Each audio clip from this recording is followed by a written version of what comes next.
कक्षा 8 हम पढ़ रहे हैं बीजीय व्यंजक एवं सर्वसमीकाएं, अध्याय 9, प्रश्नावली 9.5 के प्रश्नों को हल करना है। अब तक हमने पढ़ा बीजीय व्यंजक, अब हम सीखेंगे सर्वसमीका।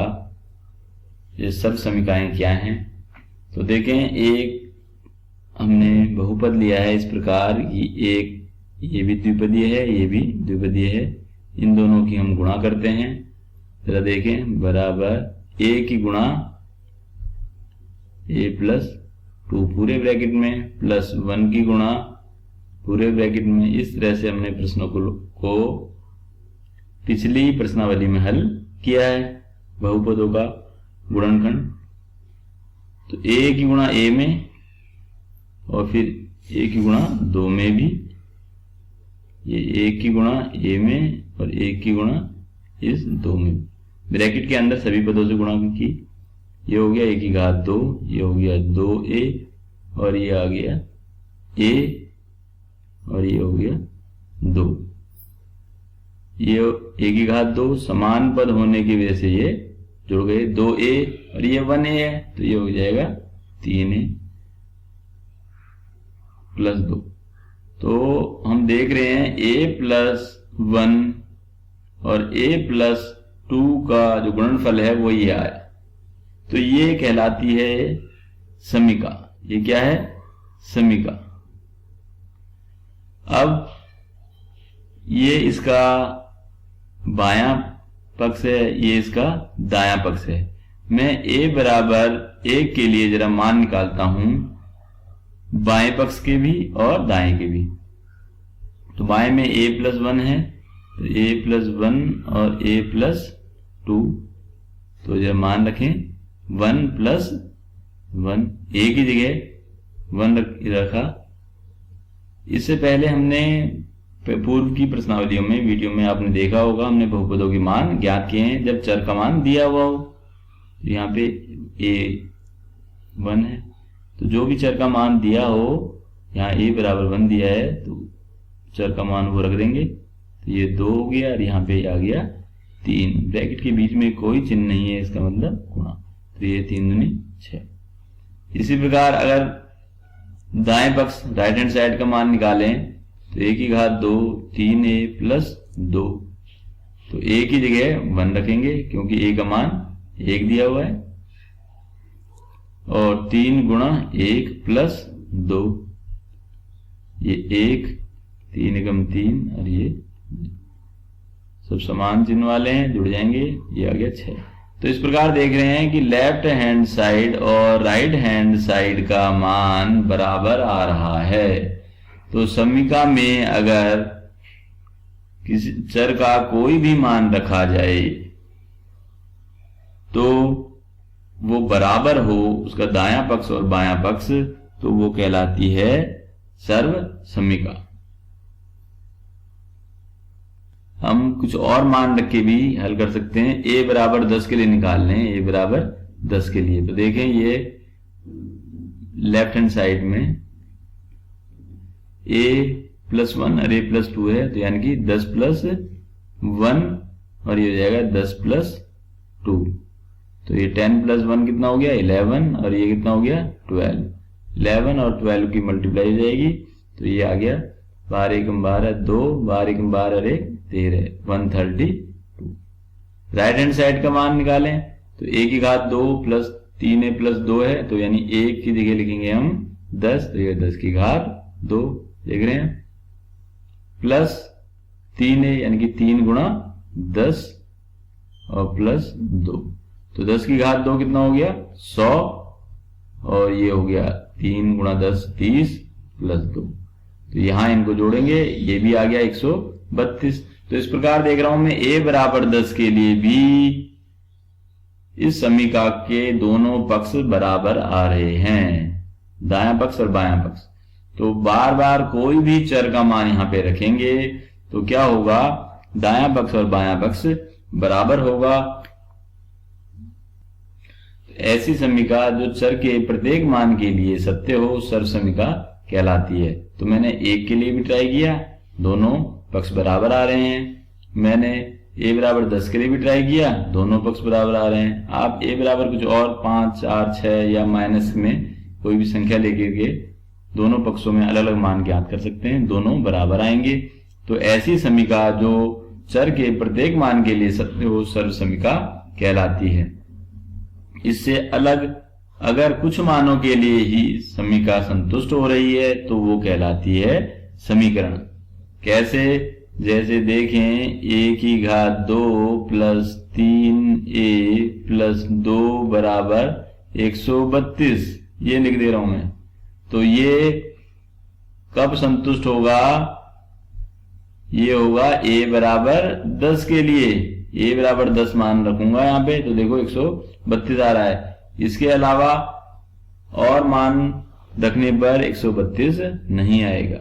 जैसे मैं कहूं 2 प्लस 2 गुणा a प्लस 5 बराबर 15, तो देखें a के किसी एक मान के लिए ये संतुष्ट होगा, प्रत्येक मान के लिए ये संतुष्ट नहीं होगा।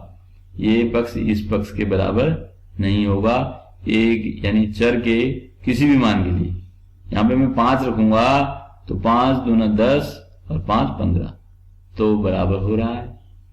लेकिन a के दूसरा मान रख लूं कोई और, यानी कि 1 रखूं, तो देखो 2 प्लस 5, ये कितना आ गया? 7। तो बायां पक्ष 7 आ रहा है, लेकिन दायां पक्ष कितना है? 15।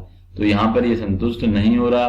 तो इस तरह की समीका कहलाती है समीकरण। ये कहलाएगी समीकरण। तो समीकरण में और सर्व समीका में अंतर यही है। तो हम यहाँ पे 4 मानक सर्व समीकाएं सीखेंगे। तो पहली, उस क्रम में पहली, a प्लस बी और a प्लस बी दोनों द्विपद समान हैं, इनकी गुणा करते हैं। तो a पहले का पद ले लिया a और दूसरे पूरे ब्रैकेट में गुणा, प्लस b दूसरे पूरे ब्रैकेट में गुणा। इसकी अंदर प्रत्येक पद से गुणा a प्लस a गुणा b।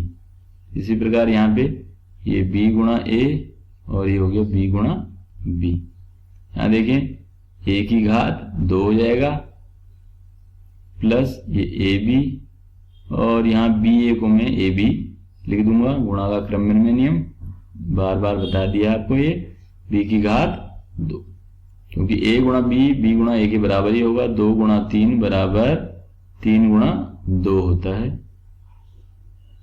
तो यह हो गया a की घात 2 और ab समान पद हैं, समान चिन्ह हैं, जुड़ गए, 2ab हो गया, प्लस b की घात 2। तो इस तरह से a प्लस b यानी कि ये होगा a प्लस b की घात 2।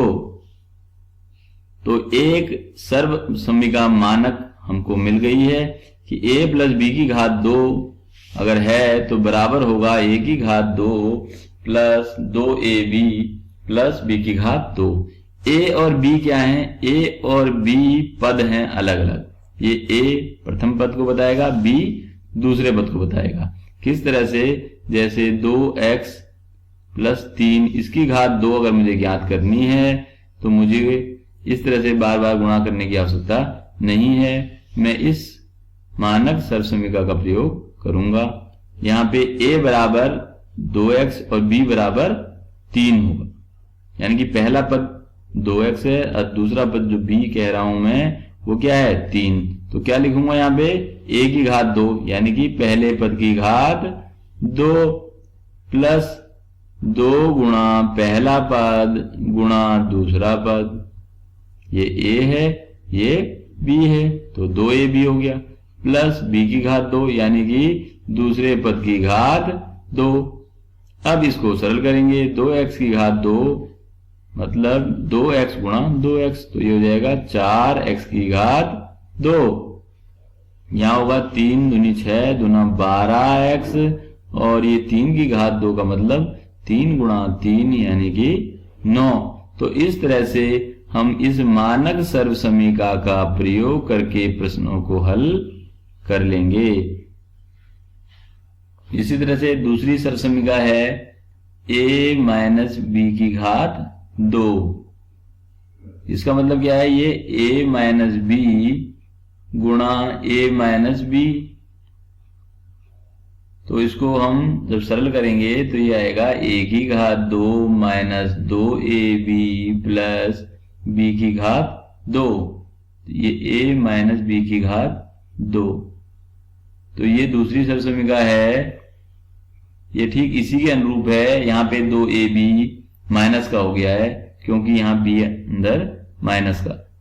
तो आप इस सरसमीका का प्रयोग करके इस तरह के प्रश्नों को, जहां पर पहला पद माइनस दूसरा पद होगा, तो ये दूसरी सरसमीका का प्रयोग करेंगे। तो a माइनस बी का मतलब है पहला पद माइनस दूसरा पद। इसी तरह से तीसरी सरसमीका है a की घात 2 ऋण b की घात 2 हो, तो उसको लिख सकते हैं हम एक ब्रैकेट में a प्लस बी और दूसरे ब्रैकेट में गुणा करके, गुणा ब्रैकेट के यहाँ बीच में कोई चिन्ह नहीं है तो इसका मतलब गुणा ही है, गुणा a minus B.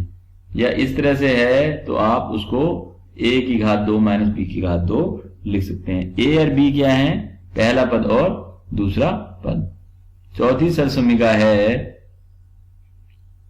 x plus a और x प्लस b, यानी कि यहां पहला पद एक जैसा होगा और दूसरा पद पहले द्विपद का और दूसरे द्विपद का दोनों अलग अलग हैं। तब क्या होगा, x की घात 2 प्लस ब्रैकेट में a plus b into x यानी कि पहला पद